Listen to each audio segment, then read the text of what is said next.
Don't do a video defending Premier League players. Do not do a video defending Premier League players about their wages. Welcome to today's video, defending Premier League players about their wages. In all seriousness, I was talking about this with Gonzo. We did a video for the patrons on Thursday night, and I was defending the Premier League players actually because I felt that they were getting a lot of stick.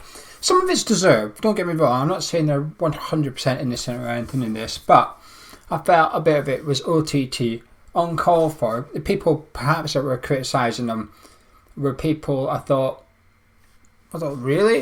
You? Really? Okay, let's leave it there. But I knew they had the meeting on Friday, yesterday. I'm aware there's another one today, but I've seen stuff on social media and stuff that's come out over the last 24 hours. I wanted to talk about it, so I thought I'll talk about it.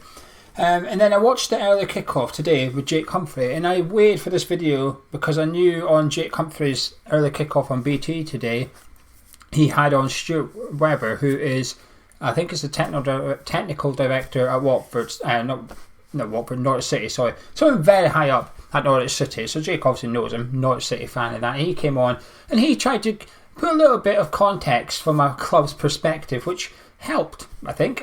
So if the clip goes up, it's only a 5-minute video call, but if you can find it, it's worth watching, just for a different perspective perhaps, rather than a football fan's perspective. But it didn't really change my opinion, because you can tell by the title of the video and what I've just told you, I'm sort of defensive of them to an extent. I think, like I said, they've come for a lot of stick. And I think that's off the back of Spurs and Newcastle. They've not helped. They've not helped anyone here. I'm not defending them whatsoever. I think what they've done is wrong. It's immoral. I think it's not good for football and it's not good for the Premier League. But what they've done, I think, is then made the general perspective of Premier League players change. I think they've tarred everybody with the Spurs and Newcastle ownership brush. And I don't think that's fair. I don't think it's fair. You have to take everybody, in my opinion, in individual cases. Each player as their own, because everyone's circumstances are different and what they're doing is different and what they want to do is also different as well, and that's key for this video. But I'll get onto that right now actually, because during the week when people were saying, well, Premier League players need to give up their wages and stuff, I thought, well, do they? Do they? Because Marcus Rashford was taking his wage at Man United, but he was raising £400,000 to help to do good work in the area of Manchester, helping out the NHS, children in poverty up there, making sure there's kids in Manchester are getting fed that cannot get fed, because they usually rely on free school meals and stuff. Now I'm aware there's procedures in place, but Marcus Rashford, off his own back, was trying to make sure that these kids were being looked after. He was doing fantastic work with 100% of his wages from Manchester United. And then you've got Norwich City as a team. They've donated £200,000 to good causes. £200,000 those players are put in. And I'll get on to them because they're a key factor in my argument here. But again, good work without any wage reduction. Then you've got Pablo Fornals. Yes, it's the West Ham channel. I'm going to bring in a West Ham player. Pablo Fornals has donated money to a hospital in Spain from where he's from to help out with the treatment of people that's going through this current situation. Another player putting his hand in his pockets. Jordan Henderson. While before yesterday's meeting, this was known, and yet people were still going on at the Premier League players. What are you doing about it? What are you doing about it? But yet Jordan Henderson was arranging a collection for the NHS, a direct thing, taking money from the Premier League players' wages, who were getting paid 100% of their wages, and giving it to the NHS directly. That's what Jordan Henderson was trying to do. He still is. That's what he's trying to do today, speaking to all the Premier League captains and seeing what they can arrange, on top of the 20 million that's been donated by the Premier League themselves. But even away from this, there's plenty of other things, and I'm not going to be honest with you. I don't know everything. And you know something? I'm not sure we will ever find out everything that every player is doing, because a lot of them do it not for publicity. They do it out of the kindness of their heart, because there are good people. There's lots of good people in this world and in football and in the Premier League who are still collecting 100% of their wages, and they're using those wages, and they use those wages all the time as well. Some of them. Zaha gives 10% of his wages every month to charity. He doesn't take a global pandemic for Wilfried Zaha to use some of his wages. How much is he getting paid? 100% of his wages. Juan Mata, we know he has a charity. I can't remember what it's called exactly. It's the 1% charity, where if you join Mata's charity, 1% of your wages goes to charity. He's been doing that, as far as I know, pretty much all his career, and he's launched it and he's tried to get people involved here and there. Manchester United, here's another one. Manchester United are given 1 month, they're putting 30% of their wages to the NHS. Harry Maguire's arranging it. Harry Maguire and the chief executive of Manchester United have been working together, and Maguire being the club captain has organised it as well. The players are taking money out their bank accounts, out their wages, and giving it to the NHS. Still, up until now, collecting 100% of their wages. So I just think this whole they have to take a wage deduction thing, it's not flawed, but I think it's a very blanket thing to say without really much deeper thought process going into this, because, and I'll get onto this in a second, but not every player has the same situation. Not every player is paid lots of money. There's a lot of youngsters in the league who will be on 2,000 or 3,000 a week. I know it's a lot of money to you and me, it's still a lot, but they're still paying 40% tax on that at the end of the year. They're still giving 40% of their wages to the taxman and paying their national insurance every month, so they're already contributing while getting money. But here we are with people barking at them to give it up, although this has always been planned. They've had to wait for the players' union. We've been told this indirectly, that the union's in place, and anything that they do off their own back can be in breach of contract, and then therefore it could have repercussions. Is that the right thing given the situation we're in? I'm not saying it is, but that's just what's in place. So they've had to go through hoops and loops and procedures to get everything done, but it's getting done. So I just think, whoa. But here is where my concerns are sort of being not confirmed but heightened further. Jake Humphrey today on the early kickoff was saying about how he's spoken to a Premier League player. Now, it's not necessarily someone from Norwich, and to be honest with you, I don't think it is, because he said about how the player referred to their owner, who's a billionaire, and the Norwich City Stuart Webber basically said, well, it's not one of our players. So I don't know who the Norwich City owner is, or if he's a billionaire or not, but that is what was alluded to in the programme.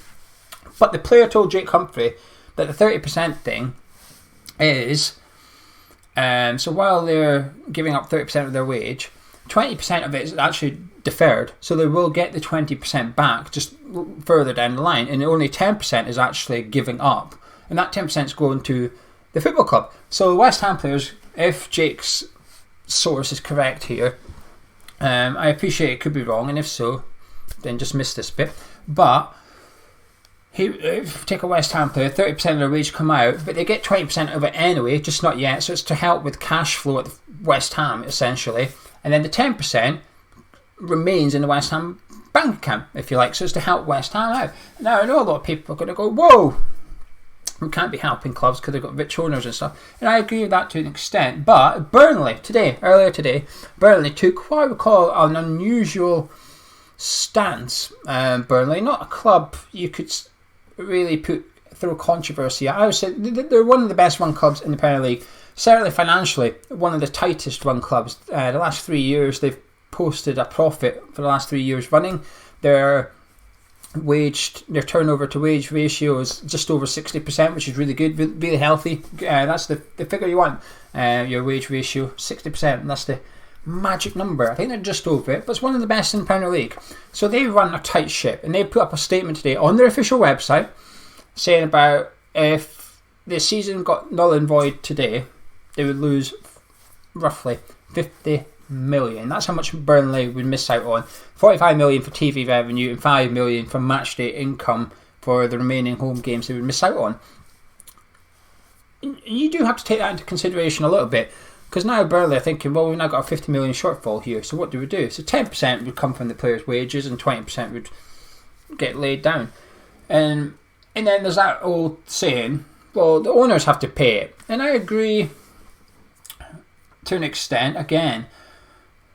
But we want football to be self-sufficient. We want our football clubs to be... We get annoyed with the Man City chucking money. We get annoyed at that, but here we are saying, well, chuck some money in. And I think it's possible to do both. I think it is possible, because on the early kickoff, Stuart Webber was very much saying football fans are telling clubs to be self-sustainable, and that's what UEFA want, that's what the FA want, that's what Premier League clubs want anyway, but it's not been the case. But here they are trying to become that way. They're also getting told to put money in and such like.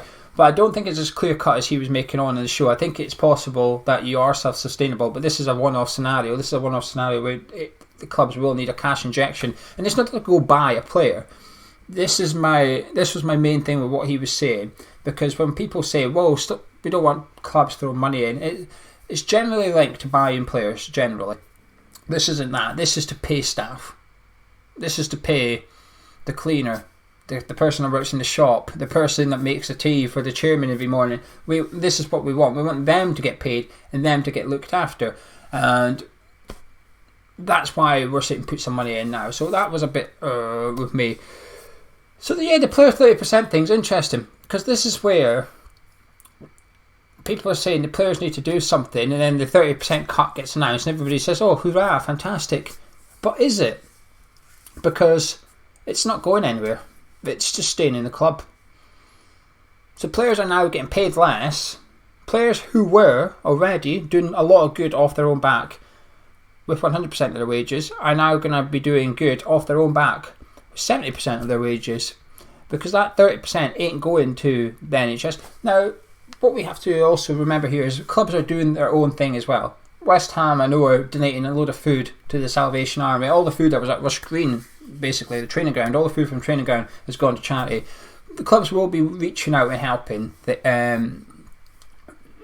They've got foundations anyway that deal with stuff like this all the time throughout the year. They'll just be ramping that up. So it's easy to hit the club with a stick, but they do also have to look after their own business at the end of the day. Burnley losing 50 million. Some clubs are going to lose up to 100 million. That's from the Burnley chief executive as well. He said that, so he would know. He knows what club he's referring to. You can only imagine it's Liverpool, perhaps. That would be my guess. My guess would be it's Liverpool, because their match day income is the highest in the league per game. So you'd imagine they would be the 100 million club. But they've got to make it up. You can't just take 50 million out of a football club and away it goes. All you have to do is look at West Ham. The number banded about for West Ham was about 40 million. After the Burnley comment, I don't see why we would be any different to Burnley. So 50 million for West Ham as well. We don't have 50 million in the bank. It's not there. So we're going to be looking at David Sullivan and David Gold to put the money in.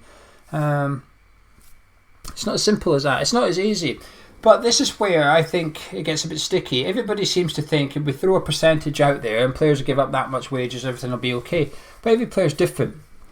And we are almost putting a very straightforward answer in place for what isn't a straightforward situation at all. It's the furthest thing from a straightforward situation that we're in. We're expecting to put a percentage out there. 30% is the magic number at the minute. And suddenly 30% will come out the players' wages, go to charities, the players will be okay, the clubs will be okay, the charities will be 30% of Premier League wages better off. But it's never going to work like that, is it? It's just never that straightforward. But the people shouting at the Premier League players seem to imply it is. And I just think they're getting a hard time at the minute. I never thought I'd be here defending the wages of a Premier League club. And that's not what I'm doing. I'm not defending Kevin De Bruyne making 300 grand a week. I'm not defending Manuel Lanzini being on 100 grand a week. What I am defending is people hammering on their door and saying, well, how about you stump up money? They do. They stump it up in lots of cash. There's lots of good people in football, just like there's a lot of good people in society. Everyone needs to be playing their part at the minute, and I like to think most people are, but they're not though, are they? I'm going to go off a massive tangent here, but I was in Tesco earlier, right? In my Tesco has implemented a one-way system in the aisles. It's quite clear at the end of each aisle is an arrow as to which way to go up and which way to come down. So it's one-way aisles. So while I was in there this morning, there were still people coming down the wrong way, and I thought, well, we can't even do our part when it comes to shopping for a bit of food. We can't even just abide by the rules. No one's in a hurry, are they? Some people are. The frontline workers are, of course. They're still in a hurry. But no, generally speaking, most people aren't. But here we are. We can't even do our bit in the supermarket, but we're expecting footballers to solve a national crisis almost. It just doesn't sit well with me. In Norwich City, I'm going to leave it with this because I just don't think it's straightforward. Norwich City right now don't know if they're going to be in the Premier League or the Championship next season. They don't. The plan is to get the season finished. The Premier League are determined, and I can understand why. Burnley are waiting to lose 50 million. Pardon me. Every club's probably in the same boat. I can understand why they want to get the season finished. But let's just go with that, because that's the plan at the minute. Norwich City could, and probably will, be relegated if the season's played to an end. Their 50 million is going to be there anyway, because next season they're going to be a Championship club. Their revenue is going to drop off a cliff anyway. Their players are paid nowhere near what Man City players are. So 30% to Kevin De Bruyne is probably easier for him than 30% for Todd Cantwell is. What do you think Norwich's maximum wage is? 40 grand a week maybe? Something like that. It's all subjective. They're not on 600, 700, 800 pound a month mortgages, are they? They're probably not even on 8,000 pound mortgages. They're probably on a bit more than that. Because you get money, you spend it, clubs spend it, players spend it. And I just think they're getting a hard time. Can they do their part? Yes. But I think some of them bloody are doing their part as well. And I think that is getting overshadowed by what a lot of the good work the players are doing, is because the ones shouting at them are shouting louder than the ones shouting about the good work they're doing. It doesn't sit right with me, that. Hell, I didn't think I'd be doing a video defending Premier League players' wages, did I? Anyway, that's it for me. No doubt this situation will change over the next day, over the next 2 days, over the next week, and so on and so forth. But that's just what I wanted to talk about, because it's starting to annoy me, as you can probably tell. People shouting at players on social media. It's just not that straightforward, and neither is the situation. I'll catch you in a bit.